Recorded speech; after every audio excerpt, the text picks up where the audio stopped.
सिर्फ सच्ची घटनाएं बेस्ड ऑन ट्रू इंसिडेंट्स।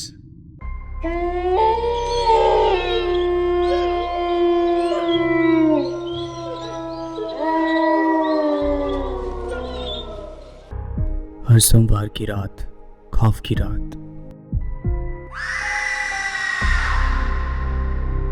सोमवार की रात नील के साथ।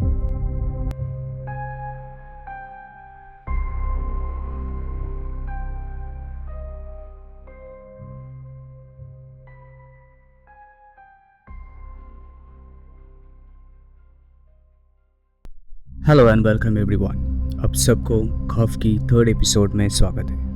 आशा करते हैं कि आप लोग सब ठीक है और खुश है।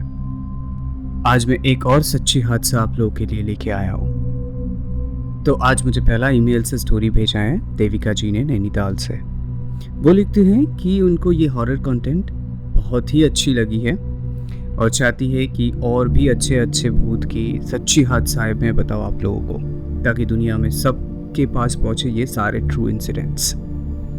सच बताओ तो सच्ची हादसा सुनने में किसको अच्छा नहीं लगता है, और अगर वो खास करके भूत का हो तो, क्योंकि भूत के बारे में जानना और सुनना तो सबको अच्छा लगता है। मुझे भी काफ़ी अच्छा लगता है। मैं काफ़ी बार लोगों से सुनता भी हूँ भूत के बारे में, तो उनके पास से सच्ची हादसा सुनने की कोशिश करता हूँ, जानने की भी कोशिश करता हूँ, तो अच्छा लगता है। और मुझे बहुत ही अच्छा लगा कि आप लोगों ने मेरे ये हॉरर कंटेंट को शुरुआत में ही इतना प्यार दिया और पहला ईमेल भी भेजे। और ऐसे ही प्यार दीजिए ताकि और भी अच्छे अच्छे ट्रू इंसिडेंट्स आप लोगों के पास लेके आ सकूं। ये हादसा जो मुझे देविका जी ने भेजी है वो बहुत ही डरावना है, और ये हादसा पढ़ने के बाद मेरे भी रोंगटे खड़े हो गए। मुझे ईशा अच्छी लगती है, मैं प्यार करता हूँ उससे, मैं उसके साथ ही रहना चाहता हूँ। तू चला जा वरना मैं मजबूर कर दूंगा तुझे जाने के लिए। मैं जाऊंगा तो ईशा को भी लेके जाऊंगा, और अगर मैं रहा तो इसको कुछ नहीं होने दूंगा। सोचिए, ऐसा हादसा अगर आपके बच्चे के साथ होता तो आपको कैसा लगता? तो ये चीज़ आप हमको कमेंट करके ज़रूर बताइए कि ऐसा हादसा अगर किसी के साथ भी होता तो उसको कैसा लगता। आप अपने साथ हुए जो भी हादसा, जो सच्ची हादसा आपके साथ हुआ है, या तो आपके पड़ोसी के साथ हुआ है, या तो आपके जान पहचान में किसी के साथ भी ऐसा हादसा हुआ है, वो आप हमको डायरेक्टली हमारे ईमेल आईडी पे भेज सकते हैं। हमारे ईमेल आईडी है share.trueincident@gmail.com। ये हादसा जीन पजेस्ट के ऊपर है। कैसे एक जीन छोटी सी बच्ची को अपनी अधीन में कर लेती है, ये उसी के ऊपर है, और वो छोड़ के जाना ही नहीं चाहता है। हादसा कुछ ऐसे है कि एक छोटी बच्ची ईशा, जिसकी उम्र महज 14 साल की है, वो पोजेस्ड हो जाती है एक जीन के अधीन में। ये हुआ था 12 साल की उम्र में ही वो जीन के अधीन में आ गई थी। खैर, मुझे रिक्वेस्ट किया गया है कि असली नाम हाइड करके रखने के लिए, तो इसलिए मैं कोई दूसरा नाम यूज़ करके आप लोग को आज ये हादसा सुनाऊंगा। चलिए हादसे पे चलते। छोटी सी बच्ची 12 साल की उम्र है, और उस एरिया में वही एक लड़की जो बहुत ही क्यूट और बहुत सुंदर दिखती। उसकी शरीर थोड़ा ज़्यादा डेवलप थी बाकी के बच्चों से भी, क्योंकि कभी कभी आप लोग देखिएगा कि कुछ लड़कियां होती है जैसे जिसकी शरीर जल्दी डेवलप हो जाती है हार्मोन की वजह से। उसका नाम ईशा है, जो रोज़ की तरह बाकी बच्चों के जैसे स्कूल जाती है। उधर नैनीताल में ना मैक्सिमम स्कूल मॉर्निंग में होता है, सुबह 7 बजे से लेके दोपहर का 1 बजे तक। और ईशा 6th स्टैंडर्ड में पढ़ती है। तो ईशा जिस स्कूल में पढ़ती है वो सिर्फ एक गर्ल्स स्कूल होता है। बहुत सारे दोस्त हैं उनके, तो ब्रेक के टाइम पे सब लोग एक साथ ही टिफ़िन शेयर करके खाते हैं। उसकी एक बेस्ट फ्रेंड है, उसका नाम है अक्षरा। तो हमेशा दोनों एक साथ ही रहते हैं, दोनों पढ़ाई में भी अच्छे हैं। तो उस दिन मैथ्स का क्लास हो रहा था, टीचर ने पूरे क्लास को मैथ्स का क्लास वर्क दी थी, तो सब लोग बिजी थे मैथ्स करने में। और थोड़ी देर बाद ईशा और अक्षरा टीचर से बोल के टॉयलेट जाते हैं। दोनों क्लास के बाहर बात करते करते वॉशरूम की तरफ बढ़ने लगे। वॉशरूम पहुंचकर दोनों ही अलग अलग रूम में टॉयलेट करने चले जाते हैं। तो जिधर लड़की लोग का वॉशरूम था, उधर वॉशरूम के खिड़की से एक बड़ा सा इमली का पेड़ दिखता है, और वो पेड़ इतना बड़ा और घना है कि उसके पत्तों के बीच में से आसमान भी नहीं दिखता है।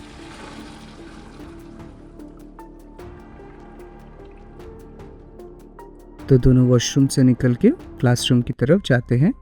फिर थोड़ी देर बाद टिफ़िन ब्रेक होता है, तो दोनों ही टिफ़िन ब्रेक पे एक साथ ही जाते हैं।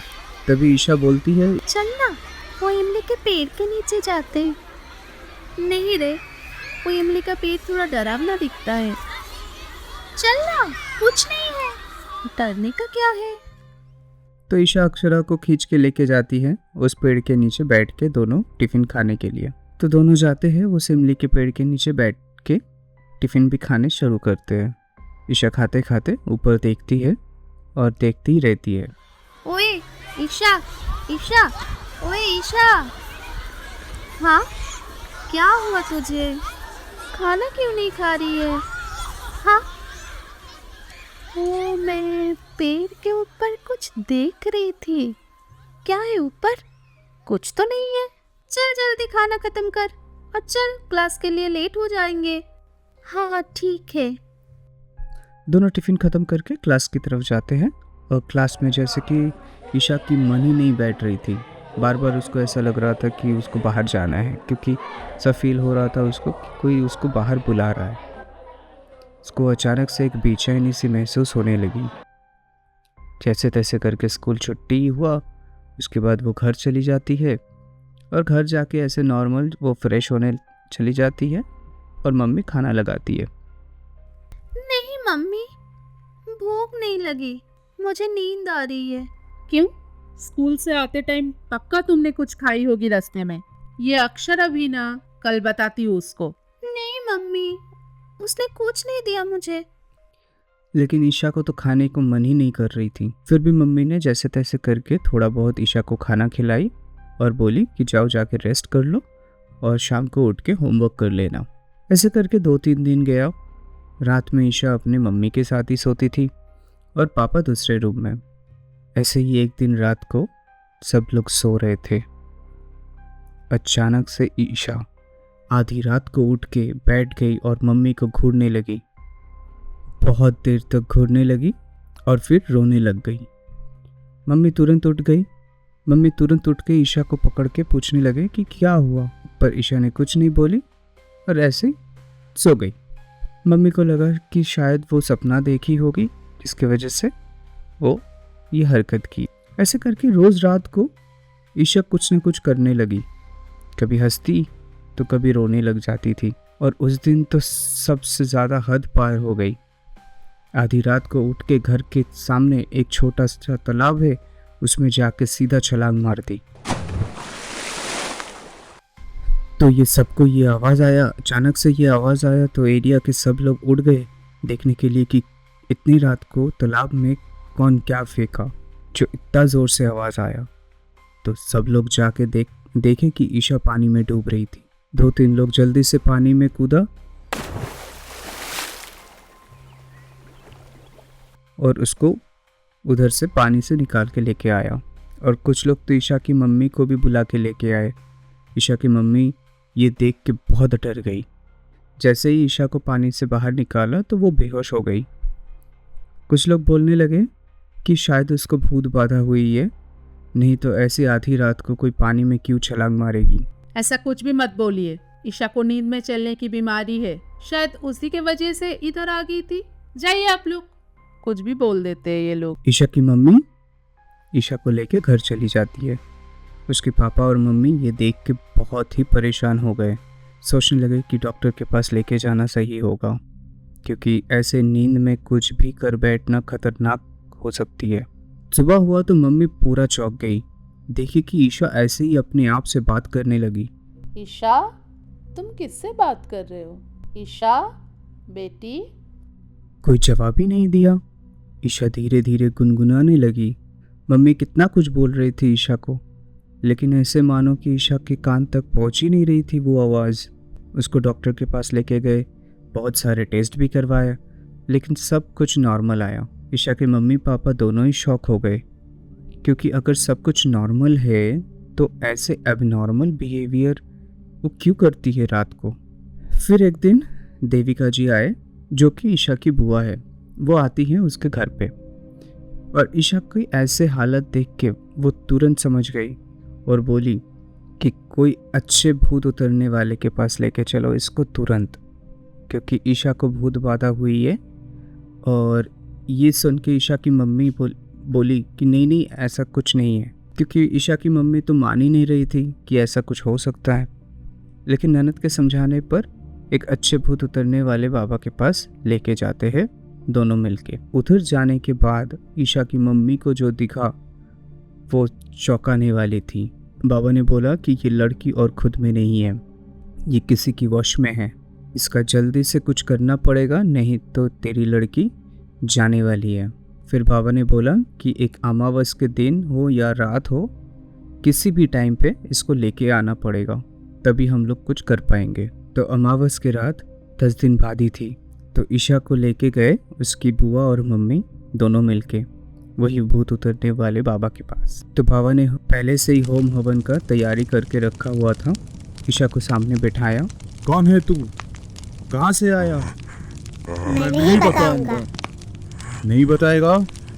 ऐसे बोल के राई के दाना और सूखा लाल मिर्ची फेंक के मारा ईशा की तरफ। मैं कहीं नहीं जाऊंगा, मैं कुछ भी नहीं बताऊंगा। फिर तो ईशा ने ऐसे अजीबोगरीब आवाज़ निकालने लगी जैसे कि कोई शैतान बात कर रही है।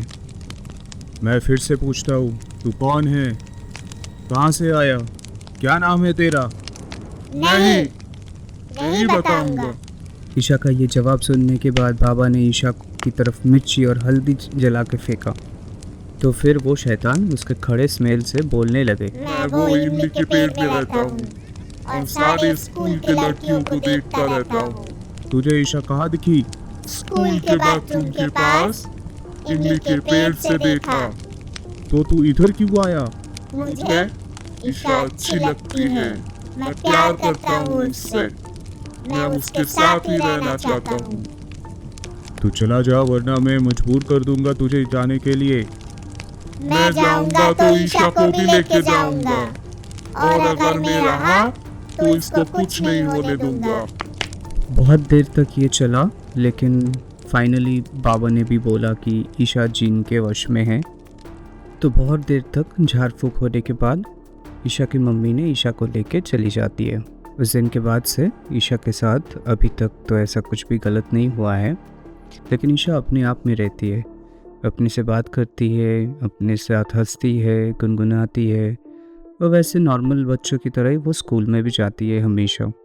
और स्कूल जाते ही वो इमली के पेड़ के नीचे चली जाती है, और अक्सर ईशा जिन के साथ भी बात करते हुए भी पाया जाती है।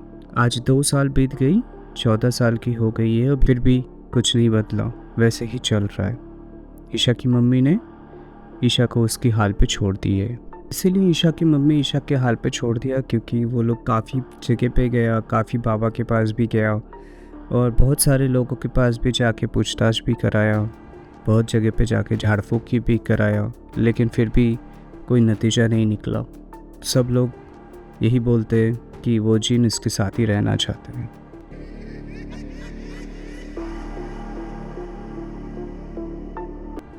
बाप रे, ये हादसा तो बहुत ही रेयर देखने और सुनने को मिलता है। सुन के मुझे भी काफ़ी डर लगा, और आप लोग को बोलते वक्त मुझे भी काफ़ी डर लग रहा था, क्योंकि स्कूल से भी ऐसे हो सकता है, कोई सोच भी नहीं सकता है। खैर देविका जी, वंस अगेन आपको बहुत बहुत थैंक यू। खौफ की पूरी यूनिट की तरफ से, हमारे टीम की तरफ से आशा करेंगे कि ईशा जल्दी ठीक हो जाए और वो नॉर्मल लाइफ में भी वापस आए। आशा करते हैं कि ये सच्ची घटना आप लोग को पसंद आया है। ये हादसा तो सबसे ही अलग था। मैं चाहता हूँ कि आप लोग भी आपके साथ हुए सच्ची हादसा हम लोग के साथ शेयर करें। Please share your story with us.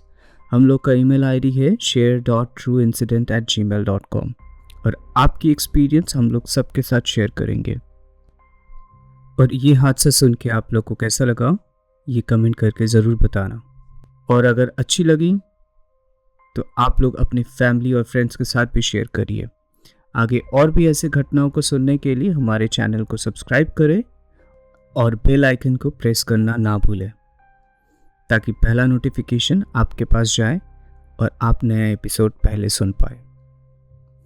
Okay then, अभी के लिए bye, take care, good night, शबा खैर, एंड फिलहाल के लिए अलविदा। मिलते हैं अगले एपिसोड में। Till then, stay safe. डरना जरूरी नहीं है, सिर्फ सच्ची घटना बेस्ड ऑन ट्रू इंसिडेंट्स।